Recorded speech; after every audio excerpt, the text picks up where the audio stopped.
Well, hey, Northridge Church. I hope everything is going well. You're going to be probably seeing this Friday or on the weekend, and I hope you have amazing Labor Day weekend plans. Summer is winding down. School's getting ready to start back. Things are starting to get back into gear. So I hope you enjoy your Labor Day. And if you've seen the news, there's a lot going on in our city right now, Rochester. There's a lot of tension and frustration and brokenness. And, I wasn't planning on preaching this weekend, but I'm going to step in and try to bring unity to our hurting city and bring unity to our church. So I'd encourage you, whether you're away, log online, live.northridgerochester.com. Or, man, we would love to see you there on this Labor Day at our Rochester or Webster campus. But, man, it's been a crazy and wild season, and it continues to be. And one of the reasons why it's been really crazy is we've been facing this, invisible giant that we've called COVID-19. And it's changed our lives individually. It's changed our workplaces. It's changed our culture, the way we do life. I mean, it's really impacted every nook and cranny of our life. And unfortunately, our church hasn't been able to avoid that either. And part of the reason why I'm coming to you today is to kind of share some vision on some changes that are going to be happening in our church. And this isn't the most exciting news to share, but it's needed and it's important. And I wanted to be the first to tell you. And so with everything that's changing in COVID and our culture changing, I've sat down with our oversight team, which is our elders, and I've talked with our senior leadership team on our staff, and we've come to make this unanimous decision, a decision that we're all in agreement with, and it being the best for our church, that we are going to be closing down our Greece and our Henrietta campus. Now, maybe you're hearing that for the very first time, and it's shocking. Yeah. It's hard to sink in. It's like, wow, really? And what I want to do in the next, 8 to 10 minutes is just kind of walk you through why we made that decision and bring some clarity to what we were thinking and really be transparent with you. And I also want to answer some of the initial questions that you might be thinking and feeling as you hear this news. And so I have my notes with me. I want to get this right. But, maybe you hear this news and your first initial question is, did Henrietta or Greece fail? Are we closing them down because they were failures of campuses? And the easy answer to that is no. We have seen over the course of years at both campuses, God work in amazing ways. God impact lives. This is a COVID change. This is with COVID-19 and this virus changing things in our culture and restrictions on our church. It has made us lead to this change, and it's difficult to take and it's hard to communicate. But we feel it's best. And man, I want to start by just celebrating Greece and Henrietta. I really do. God has used those campuses. We have some great leaders in Mark Nelson and Aaron Hickson as campus pastors. We have some amazing staff there that God used in incredible ways. In fact, let me celebrate a little bit of what God did over the years of those two campuses. We've seen 141 baptisms at both of those campuses combined. 141 people, stories of life change, of God moving in people's lives, and they want to go public with their faith. We've seen 1,300 kids pointed to Jesus, foundations built in who Jesus is and how to live for him. We've seen 20,000 hours of volunteer time served annually.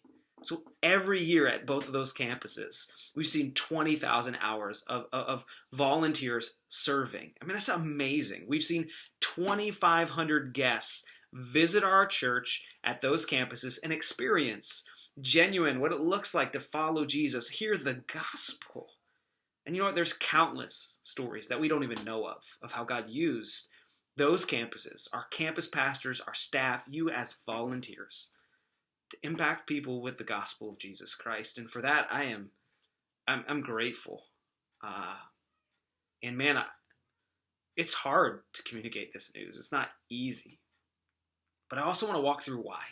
That might be the first question you ask is, why now? Why did we decide? And I want to bring clarity to you. I want to be transparent with our thought process as we navigated this decision. So why? I want to give you 5 specific reasons to why shutting down those 2 campuses. Number 1, we have major concerns for the future of theaters. The reality is, even if we wanted to meet in the movie theaters right now, we couldn't. They're not open yet, and we don't know exactly when they will open. And the movie industry is changing.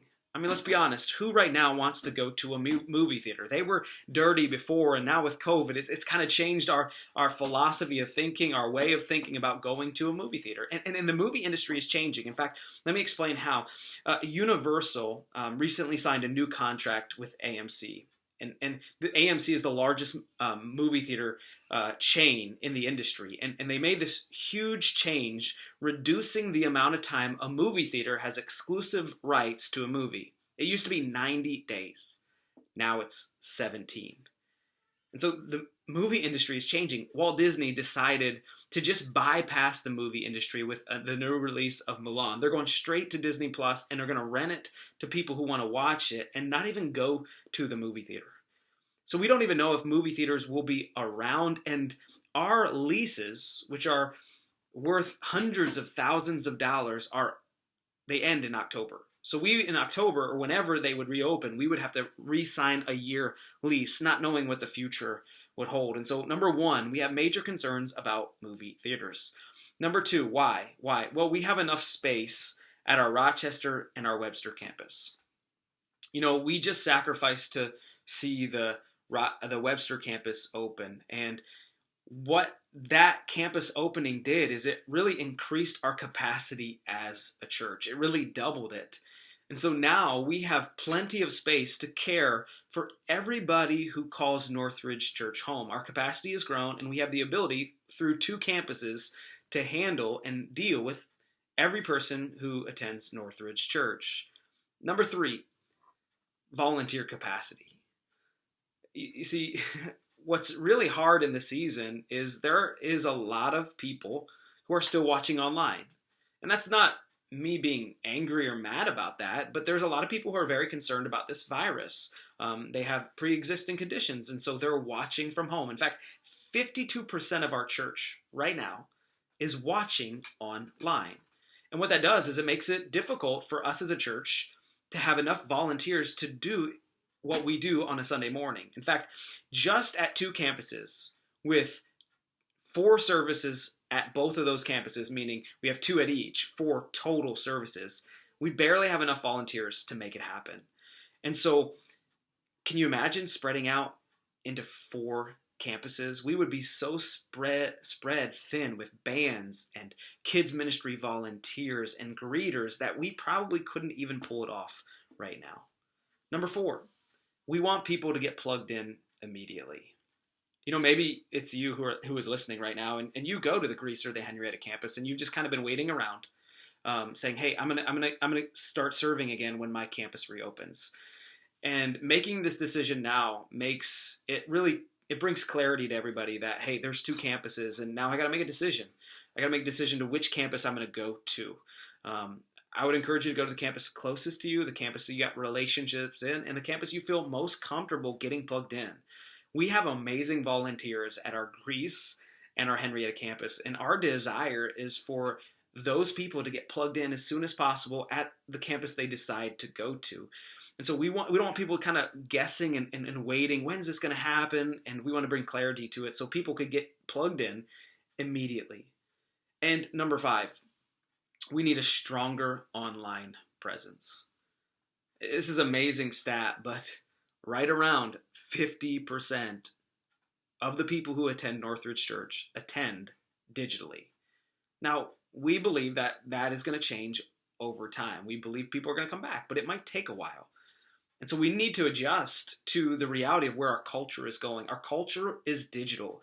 And I'll be the first to admit, it is better, I will always say this, it's better to gather together as the church. But we also recognize that in our culture today, people are going to be watching digitally, and we want to be able to care for them. We all want to be able to guide them and help them follow Jesus, whether it's in person or digitally. And so we're going to put some attention to our online audience, our online campus, whether it's on the CW or whether it's on live.northridgerochester.com or one of our apps. People are watching all over the place, and we want to be able to shepherd those people. And that means intentionally putting some energy, some staff energy, and some thought through our online presence. So I hope this brings a little bit of clarity to you on why we made this decision. And I realize this is hard. I've kind of been through this mourning process of saying goodbye to amazing things, but we believe it's the right thing for our church right now. And maybe the last question you might have right now is just, what does this mean for our church when it comes to our multi-site strategy? We are a multi-site church. We had 4 campuses, and now we'll go back down to 2 campuses. And here's what I want us to understand, and maybe this gives you a little bit of hope, is we will continue to build on our multi-site strategy, but it's going to look a little different. And so, maybe you attend Greece or Henrietta. I'm not saying we might in the future not have another Greece or Hilton campus or another Henrietta campus or whatever that looks like, wherever God leads us. We're going to continue as a leadership team to continue to look for areas where we have people coming so they can live Pi Squared better in their region, in their town, in their city. And so we're going to continue to do that, but it might look a little bit different. The criteria for our buildings that we look for might look a little bit different. Movie theaters might not be the option now. Schools, I don't know if we'll ever be able to use those facilities again. But that doesn't mean we're going to stop chasing after people with the gospel. It doesn't mean we're going to stop expanding. We're going to continue to do what we've always done, bringing the gospel and believing for more and better disciples of Jesus Christ in the Rochester area and really the world. And so, man, I know this is not the most exciting news to hear, and I'm sorry. And if you're hurting, you have questions, and we want to be there for you. We want to answer those questions that you have. We want to mourn with you. We want to rejoice in all that God did at the Greece and the Greece and Henrietta campus. But I'm still excited about the future of our church. I really am. Although it looks different, sometimes different is hard, but sometimes different is great. And what we're doing is we're pulling back in. We're going to have 2 campuses, and we're going to go after it, and we're going to preach the gospel, and we're going to believe God's going to do what only He can. Because this is His church. It's not my church. It's not your church. This is God's church, and we're going to bank on Him, depend on Him to lead us in the direction He wants us to go. And I believe this. I believe the best days of Northridge Church are still ahead. Thanks for your time. I'm praying for you guys. I love you. I'll see you this weekend. Hope you have a great Labor Day.